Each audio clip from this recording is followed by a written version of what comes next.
नमस्कार मित्रों, आप सभी का स्वागत है 25 अप्रैल 2022 की करंट अफेयर्स की क्लास में, जिसमें हम लोग बातचीत करने वाले हैं परीक्षा उपयोगी महत्वपूर्ण करंट अफेयर्स प्लस उसके साथ साथ करंट अफेयर्स का रिवीजन। मैंने इंडिया स्तर का जो करंट अफेयर्स का रिवीजन है वो इसी के साथ शामिल कर दिया मित्रों, तो आप सभी को कोई परेशानी नहीं हो, इसी के साथ आपका रिवीजन हो जाए। इसलिए शुरुआत करते हैं आज के करंट अफेयर्स के सवालों की बिना किसी देरी के। पहला सवाल आपकी स्क्रीन पर आ चुका है। 24 अप्रैल 2022 को प्रधानमंत्री नरेंद्र मोदी ने मन की बात कार्यक्रम के 88 नंबर के संस्करण का आयोजन जो है वो किया।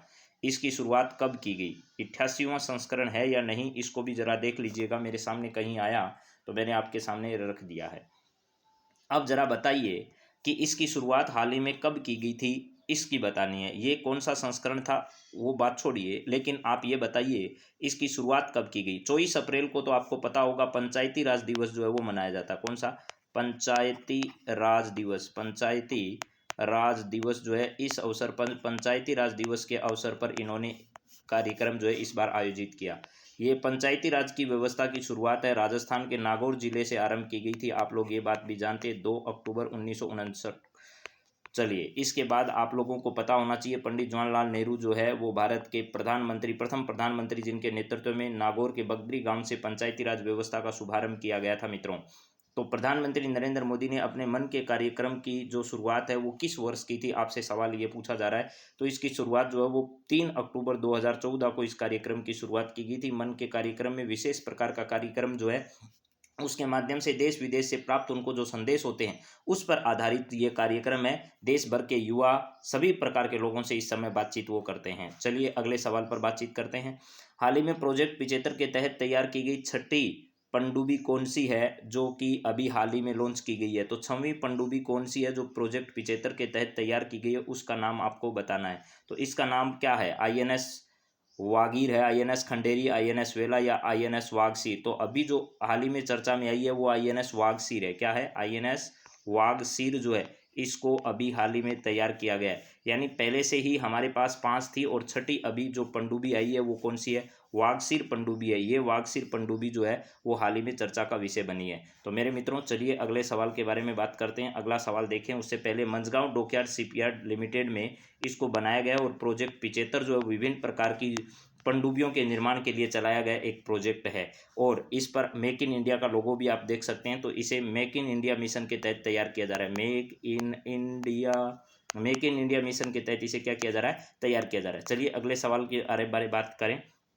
खेलो इंडिया यूनिवर्सिटी गेम्स का हाल ही में उद्घाटन भारत के उपराष्ट्रपति एम वेंकैया नायडू तथा युवा एवं खेल मंत्रालय के मंत्री अनुराग ठाकुर ने कहां पर किया है? तो मेरे मित्रों पहली बार खेलो इंडिया यूनिवर्सिटी गेम्स का जो कार्यक्रम है वो कहां पर आयोजित किया गया था? उड़ीसा में किया गया था। इस बार ये दूसरा संस्करण है इसका। कौन सा है? दूसरा संस्करण है। और इस दूसरा संस्करण जो है, इस दूसरे संस्करण का अभी हाल ही में कहां पर किया जा रहा है? तो दूसरे संस्करण का आयोजन कर्नाटक के बेंगलुरु में आयोजित किया जा रहा है। बेंगलुरु में यहाँ पर कर्नाटक के जो सीएम है वो बसवराज बोम्मई है। क्या है? बसवराज बोम्मई। बसवराज बोम्मई जो है यहाँ के सीएम हैं। प्लस यहाँ के राज्यपाल की अगर बात करें तो गवर्नर कौन है यहाँ के? तो गवर्नर मेरे दोस्तों थावरचंद गहलोत है। कौन है? थावरचंद गहलोत साहब है। थावरचंद गहलोत यहाँ के क्या हैं? राज्यपाल हैं। और आपको पता होना चाहिए इनका जो वीरा है वो क्या है? शुभंकर है। वीरा नाम जरूर याद रखिएगा। वीरा इसका क्या है? शुभंकर है। ये परीक्षा में पूछा जा सकता है।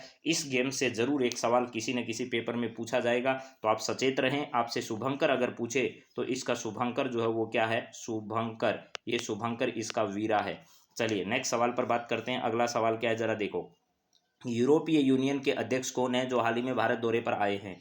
तो यहाँ पर यूरोपीय यूनियन में विभिन्न प्रकार के देश शामिल हैं और यूरोपीय यूनियन का नेतृत्व करने वाला जो संगठन है उसके अध्यक्ष अभी भारत दौरे पर आ रहे हैं। तो कौन है? उर्सुला वोन जो है वो इसके अध्यक्ष हैं। उर्सुला वोन जो है वो इसके क्या हैं? अध्यक्ष हैं यूरोपीय यूनियन के। एंटोनियो गुटेरस यूएन के महासचिव हैं। आपको पता है यूएनओ के महासचिव हैं। व्लादिमीर जेलेंस्की यूक्रेन के जो हैं वो राष्ट्रपति हैं। यूक्रेन के राष्ट्रपति हैं। इमैनुअल मैक्रोन जो है वो फ्रांस के नए राष्ट्रपति बने हैं। यानी पहले से फ्रांस के थे लेकिन फ्रांस में अभी चुनाव हुए और फ्रांस का दूसरी बार प्रधानमंत्री या फिर ये कह दीजिएगा दोबारा प्रधानमंत्री जो है वो कौन बने हैं? फ्रांस के नए यहाँ पर जो राष्ट्रपति हैं वो कौन बने हैं, तो फ्रांस के राष्ट्रपति इमैनुअल मैक्रोन बने हैं। तो चलिए अब बात करते हैं अगले सवाल पर। अगला सवाल है, हाल में फ्रांस के नए राष्ट्रपति किसे बनाया गया? इमैनुअल मैक्रोन को फ्रांस के नए राष्ट्रपति के रूप में नियुक्त किया गया। जो बाइडेन कहाँ के हैं? तो जो बाइडेन अमेरिका के। जो बाइडेन कहाँ के हैं भैया? तो अमेरिका के कौन हैं? Joe Biden. कमला हैरिस जो है अमेरिका की उपराष्ट्रपति और प्रथम महिला उपराष्ट्रपति है यहाँ की, ये भी ध्यान रखिएगा। प्रथम महिला उपराष्ट्रपति कौन है? ये वाली है। तो इनमें से कोई नहीं तो ऑप्शन होगा ही नहीं, तो इसका सही जवाब कौन है? इमैनुअल मैक्रोन जो है ये दोबारा राष्ट्रपति बने हैं। दोबारा क्या बने हैं भैया? दोबारा यहाँ के राष्ट्रपति, दोबारा राष्ट्रपति बने हैं। कौन? Emmanuel Macron. कहाँ के? फ्रांस के। और फ्रांस की राजधानी जो है वो क्या है भैया? पेरिस है। फ्रांस की राजधानी क्या है मेरे मित्रों? तो वो पेरिस है। पेरिस यहाँ की क्या है? राजधानी है। तो चलिए अगले सवाल पर हम लोग बातचीत करते हैं। अगला सवाल क्या है जरा देखिए। हाल ही में केंद्र सरकार ने प्रधान वैज्ञानिक सलाहकार किसे बनाया? हाल ही में केंद्र सरकार की जो कैबिनेट अपॉइंटमेंट कमेटी है उसके द्वारा वैज्ञानिक सलाहकार जो है वो हाल ही में किसे बनाया गया? पहले मुख्य वैज्ञानिक सलाहकार जो थे वो के विजय राघवन थे। कौन थे? के विजय राघवन थे। के विजय राघवन, के विजय राघवन थे। इनके स्थान पर अब किसे बनाया गया है? इनके स्थान पर अब अजय कुमार सूद जो हैं वो प्रधान वैज्ञानिक सलाहकार होंगे। तो अजय कुमार सूद को इस पद पर क्या किया गया है? अपॉइंट किया गया है। तो अजय कुमार सूद आपका सही जवाब होगा। अजीत कुमार डोभाल जो वो एनएसए है मेरे मित्रों। क्या है? एनएसए, नेशनल सिक्योरिटी एडवाइजर जो है वो कौन है? तो हमारे एनएसए अजीत डोभाल साहब हैं।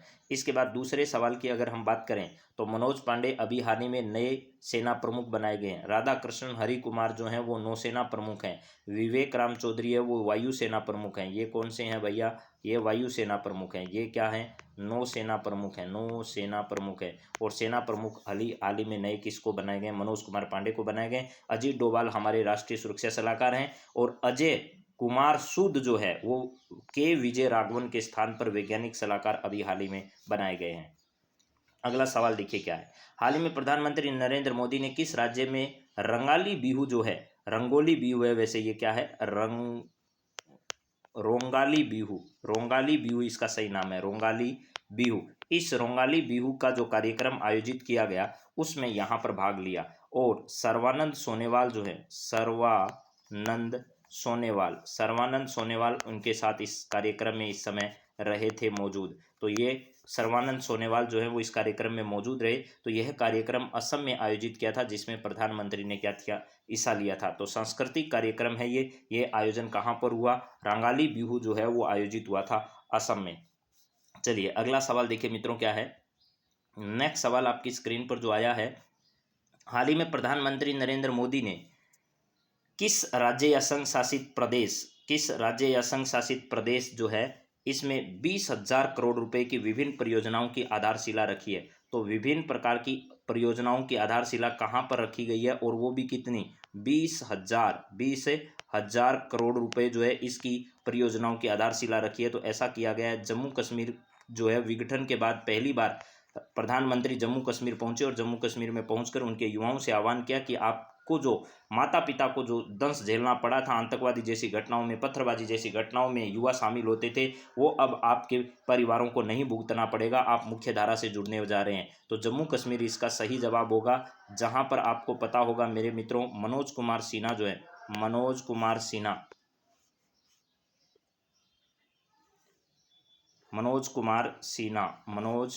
कुमार सिन्हा यहाँ के क्या हैं? उपराज्यपाल है। लद्दाख के राधा कृष्णन माथुर है। लेकिन सही जवाब आपका क्या होगा? चलिए ज़रा अगले सवाल की ओर बात करते हैं। नेक्स्ट सवाल हमारा क्या है ज़रा देखिए। ये यहाँ पर है आपके सामने। हर 75 अमृत सरोवर है। 20,000 करोड़ रुपए की जम्मू कश्मीर में विभिन्न प्रकार की योजनाओं की यहाँ पर क्या की गई थी, जिसमें बनिहाल कांजीकुड जो रेल सुरंग योजना है उसका उद्घाटन यहाँ पर किया गया। बनिहाल से कांजीकुडा और जवाहर सुरंग जो है वो चर्चा में आई। और जवाहर सुरंग से होकर जो रास्ता जाता था अब वो दूरियां यहाँ पर क्या हो जाएगी? कम हो जाएगी। पहली बार न्यूट्रल पंचायत पल्ली जो है उसको भी यहाँ पर पुरस्कार जो है वो मिला था। और जम्मू कश्मीर में अभी हाल ही में लद्दाख का जो क्षेत्र है उस लद्दाख के कृषि क्षेत्र में काम करने के लिए उन्हें पुरस्कृत भी किया गया था अभी हाल ही में। तो चलिए अगले सवाल पर बात करते हैं। अगला सवाल देखिए मित्रों क्या है। हाल ही में राजीव कुमार नीति आयोग के उपाध्यक्ष पद से इस्तीफा दे दिया है। 30 अप्रैल को नए उपाध्यक्ष के रूप में किसे बनाया जाएगा? 30 अप्रैल को नए उपाध्यक्ष जो हैं वो नीति आयोग में अपॉइंट होने जा रहे हैं। आप लोगों को ये बात पता होनी चाहिए मेरे मित्रों।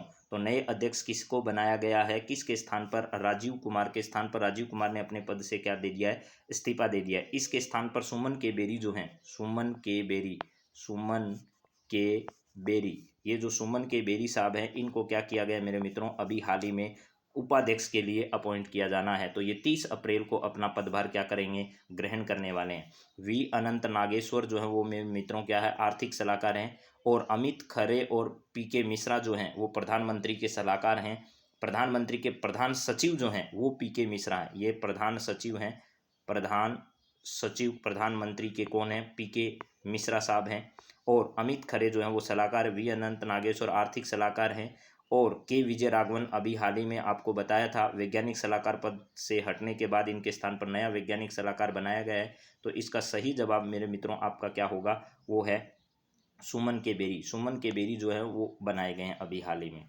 चलिए अगले सवाल पर अगर बातचीत करें तो ये देखिए सुमन के बेरी आपके सामने, इनकी फोटो जो है वो सुमन के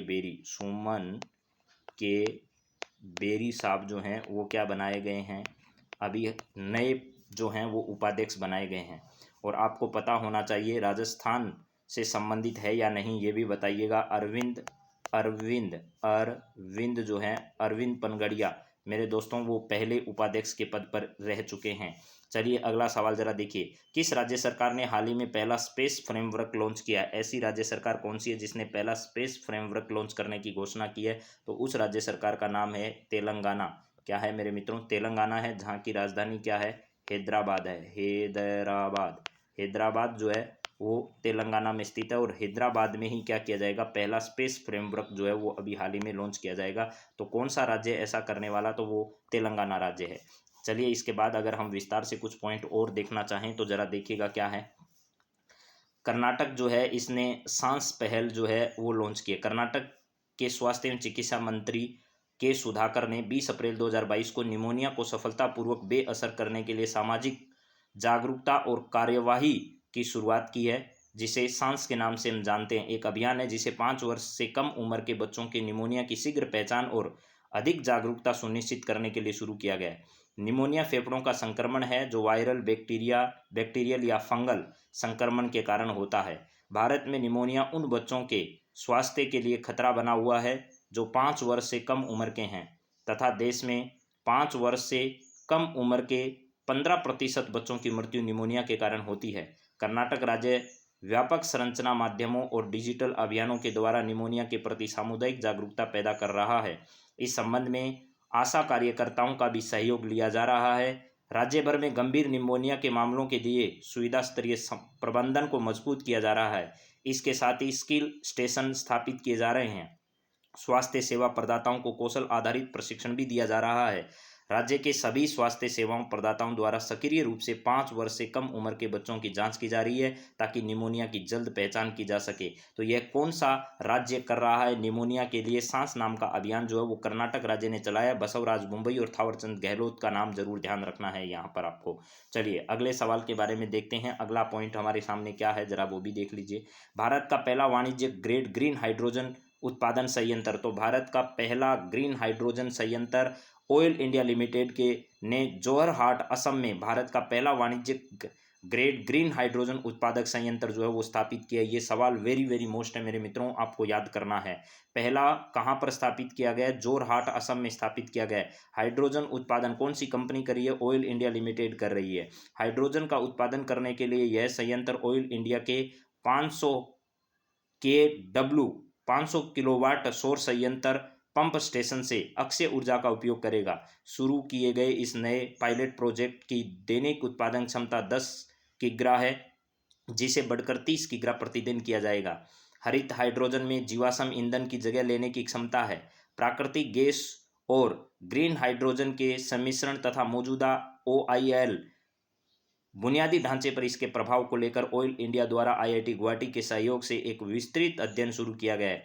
कंपनी द्वारा मिश्रित ईंधन के वाणिज्यिक अनुप्रयोगों का अध्ययन किए जाने की भी योजना है। इस प्लांट में ग्रीन हाइड्रोजन का उत्पादन करने के लिए इस्तेमाल होने वाली बिजली मौजूदा 500 किलोवाट सौर प्लांट द्वारा 100 kilowatt anion exchange membrane electrolysed array का उपयोग करके उन्नत की जाती है। यह संयंत्र ऊर्जा क्षेत्र में आत्मनिर्भर बनने के लिए देश के लक्ष्य की दिशा में एक बड़ा कदम माना जा रहा है। तो मैंने पहले ही कह दिया मेरे दोस्तों, ये वेरी वेरी इंपॉर्टेंट सवाल है, आपको इसे 3 स्टार सवाल की श्रेणी में रखना है। आगामी परीक्षाओं के लिए अति महत्वपूर्ण सवाल है आपका ये, ठीक है। तो यहाँ पर आपको ध्यान रखना है कहाँ पर किया जा रहा है। असम में इस प्रकार का पहला संयंत्र जो है वो आपका स्थापित किया जा रहा है। असम में इस प्रकार का पहला संयंत्र कहाँ पर लगाया जा रहा है, तो असम में इस प्रकार का पहला संयंत्र जो है वो स्थापित किया जा रहा है। तो चलिए अगले सवाल की ओर बढ़ते हैं। अगला सवाल देखते हैं आपका क्या है। यहाँ पर है डिजिटल बस। डिजिटल बस क्या है जरा देखिएगा। 20 अप्रैल 2022 को महाराष्ट्र के राज्य पर्यावरण मंत्री आदित्य ठाकरे ने मुंबई की पहली पूरी तरह से डिजिटल बस का उद्घाटन किया है, जो गेटवे ऑफ इंडिया से चर्च गेट के रूट चलेगी। इसे एक अनूठी टेप इन टेप आउट सुविधा के साथ लॉन्च किया गया है। आपको ज़्यादा कुछ इसमें ध्यान रखने की ज़रूरत नहीं है, सिर्फ इतना याद रखिएगा, हाल ही में पहली डिजिटल बस जो है वो मुंबई में चलाई गई है। डिजिटल बस जो है वो गेटवे ऑफ इंडिया के तहत इसे क्या करने वाली है, चलने वाली है। चलिए इसके बाद अगले पॉइंट पर है अजय कुमार सूद के बारे में। आपको हालांकि मैंने अभी बता दिया, लेकिन फिर भी दोबारा सुन लीजिए पूरी विस्तार से बातचीत इनके बारे में। अजय कुमार सूद भारतीय विज्ञान संस्था बेंगलुरु के भौतिक विज्ञान के जो हैं वो प्रमुख अजय कुमार सूद को कैबिनेट की नियुक्ति समिति ने सरकार का नया प्रधान वैज्ञानिक सलाहकार नियुक्त किया है, जो उनके पदभार ग्रहण करने की तारीख से अगले आदेश तक 3 साल की अवधि के लिए वो प्रभावी होगा। वह प्रख्यात जीव विज्ञानी के विजय राघवन का स्थान लेंगे। 2 अप्रैल को के विजय राघवन के सेवानिवृत्त होने के बाद पीएसए का यह पद खाली पड़ा था। वर्ष 2018 में के विजय राघवन को प्रमुख वैज्ञानिक सलाहकार के रूप में नियुक्त किया गया था। उन्होंने वैक्सीन और ड्रग डेवलपमेंट टास्क फोर्स के साथ साथ महामारी के प्रबंधन का नेतृत्व करने में महत्वपूर्ण भूमिका निभाई। वर्ष 2021 में उनका कार्यकाल समाप्त हो गया था, लेकिन उनके कार्यकाल का विस्तार कर दिया गया था। 70 वर्षीय अजय कुमार सूद वर्तमान में IISc बेंगलुरु में एक प्रोफेसर हैं। वह प्रधानमंत्री के विज्ञान प्रौद्योगिकी और नवाचार सलाहकार परिषद के सदस्य के रूप में भी कार्यरत हैं। सरकार ने नवंबर 1999 में प्रधान वैज्ञानिक सलाहकार के कार्यालय की स्थापना की थी और पीएसए के कार्यालय का उद्देश्य प्रधानमंत्री और कैबिनेट को विज्ञान से संबंधित मामलों पर व्यवहारिक और उद्देश्यपूर्ण सलाह देना इसका मुख्य उद्देश्य है। तो ये भी सवाल इंपॉर्टेंट है परीक्षा की दृष्टि से।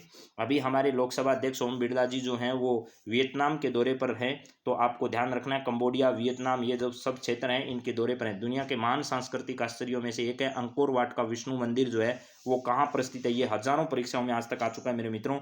कहाँ पर स्थित है, तो कंबोडिया में है। यह ध्यान रखना, आपसे सीधा परीक्षक सवाल करता है अंकोर वाट का विष्णु मंदिर कहाँ पर स्थित है, कंबोडिया में स्थित है। वहाँ पर भी इन्होंने जो है वो अपना दौरा किया है। तो इस पूरी खबर को अगर आप पढ़ोगे तो ये एक सवाल आपका जो है वो निश्चित आगामी परीक्षाओं में सही हो सकता है। चलिए अब कुछ महत्वपूर्ण रिवीजन के करंट अफेयर्स के सवालों की बातचीत आपके साथ करें तो हैदराबाद में माइक्रोसॉफ्ट का पहला बड़ा डाटा सेंटर स्थापित किया। हैदराबाद का पहला डाटा सेंटर जो है वो इससे पहले मुंबई, पुणे और चेन्नई में भी देश में इस प्रकार माइक्रोसॉफ्ट जो है वो अपने संयंत्र स्थापित कर चुका है। तो हैदराबाद में माइक्रोसॉफ्ट का ये डेटा सेंटर जो है चौथा है। राष्ट्रीय कंप्यूटिंग मिशन ने 8 मार्च 2022 को सुपर कंप्यूटिंग क्षमता के साथ IIT रुड़की में एक कंप्यूटर परम गंगा नामक स्थापित किया। यानी सुपर कंप्यूटिंग मिशन के तहत IIT रुड़की में और परम गंगा नाम का एक सुपर कंप्यूटर स्थापित किया गया अभी हाल ही में। इसके बाद है विप्लव भारत गैलरी का उद्घाटन विक्टोरिया मेमोरियल हॉल में 23 मार्च 2022 को प्रधानमंत्री नरेंद्र मोदी ने किया था। अब कुछ महत्वपूर्ण नियुक्तियां कौन क्या है, भारत में कौन कौन किस किस पद पर बैठे हैं उसके बारे में भी महत्वपूर्ण बातें करते हैं मेरे मित्रों। भारत के महान्यायवादी कौन है वर्तमान में, तो के वेणुगोपाल हैं। भारत के सॉलिसिटर जनरल जो हैं वो तुषार मेहता हैं। भारत के प्रथम लोकपाल न्यायमूर्ति PC घोष हैं। सीधे परीक्षा में ये सवाल आते हैं, उसमें कुछ भी समझाने वाली बात नहीं है, आपको याद करना ही है। इसके बाद है राज्यसभा के सभापति एम वेंकैया नायडू जो है वो हैं, और जल्द ही आपको पता होगा भारत में राष्ट्रपति और उपराष्ट्रपति के चुनाव भी होने वाले हैं। उपसभापति राज्यसभा के हरबंश नारायण सिंह हैं। महासचिव PC मोदी हैं। नेता पीयूष गोयल हैं। विपक्ष के नेता मल्लिकार्जुन खड़गे साहब हैं राज्यसभा में। इसके बाद लोकसभा में अध्यक्ष ओम बिरला जी जो है वो भी वियतनाम, कंबोडिया इन सब के दौरे पर गए हुए हैं। महासचिव उत्पल कुमार सिंह, नेता नरेंद्र मोदी हैं। कांग्रेस के नेता अधीर रंजन चौधरी हैं, लेकिन विपक्ष के नेता का पद किसी पार्टी के पास नहीं है। भारत के नियंत्रक एवं महालेखा परीक्षक गिरीश चंद्र मुर्मू हैं। लेखा महानियंत्रक एक तो CAG है और एक CGA है। CGA नियंत्रक महालेखा परीक्षक नियंत्रक जो है वो सोनाली सिंह है। मुख्य चुनाव आयुक्त हमारे सुशील चंद्र हैं, SI की परीक्षा में पूछा जा चुका है। आयुक्त निर्वाचन आयोग में 2 हैं, राजीव कुमार और अनूप चंद्र पांडे हैं। राष्ट्रीय सुरक्षा सलाहकार अजीत डोभाल हैं, जिनके बारे में आपको बता दिया। सलाहकार प्रधानमंत्री अमित खरे और भास्कर खुलबे हैं, सलाहकार हैं ये प्रधानमंत्री के जो सलाहकार हैं उनके नाम मैंने आपको बताए, अमित खेर और भास्कर खुलबे, ये दोनों हैं। प्रधान सचिव प्रधानमंत्री के पीके मिश्रा हैं।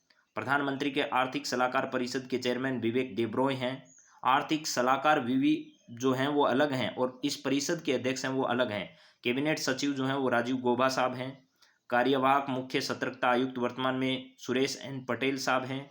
मुख्य सूचना आयुक्त है वाई के सिन्हा है, वाई के यहाँ पर सिन्हा है, सिन्हा सही नहीं लिखा गया है, कोई बात नहीं हम लिख देते हैं, सिन्हा नाम भी सही लिख देते हैं मेरे मित्रों। यहाँ पर आपके सामने है जो नाम क्या है भैया, सिन्हा है, ये वाई के सिन्हा जो हैं वो वर्तमान में क्या हैं, तो मुख्य सूचना आयुक्त का पद इनके पास है। यहाँ पर सही नहीं लिखा गया, कोई बात नहीं, यहाँ लिख देते हैं सिन्हा, ये इस पद पर है। आज पता नहीं क्या बात हो गया, पेन के ये सही नहीं चल रहा है।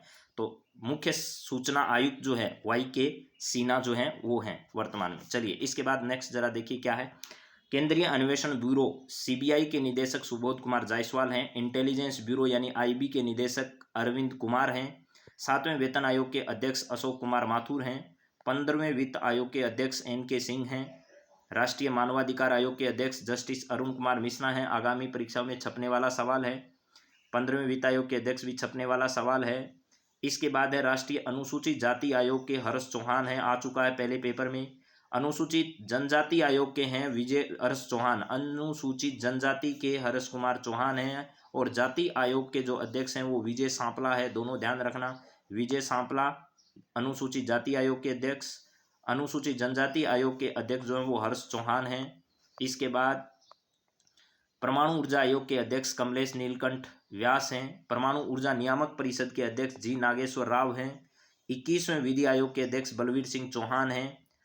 राष्ट्रीय पिछड़ा वर्ग आयोग के अध्यक्ष भगवान लाल साहनी हैं। राष्ट्रीय महिला आयोग के अध्यक्ष रेखा शर्मा हैं।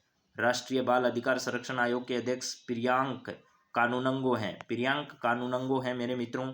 तो आप सभी को, मुझे लगता है कि इस क्लास में बहुत सारे ऐसे फैक्ट हैं जो याद करने हैं, वो जानने जरूरी हैं, वो सब मिले होंगे। और अगली क्लास में कुछ महत्वपूर्ण करंट अफेयर्स लेकर फिर आप सबके सामने हाजिर होंगे। तब तक आप सभी मित्रों का बहुत बहुत धन्यवाद। लगातार पढ़ाई करिए, जीवन में सफलता आपको निश्चित हासिल होगी। सफल बनिए, सकारात्मक सोच के साथ ऊंचा उठिए, जीवन में हमेशा सबका भला सोचिए। आप सभी का बहुत बहुत धन्यवाद। जय हिंद, जय भारत।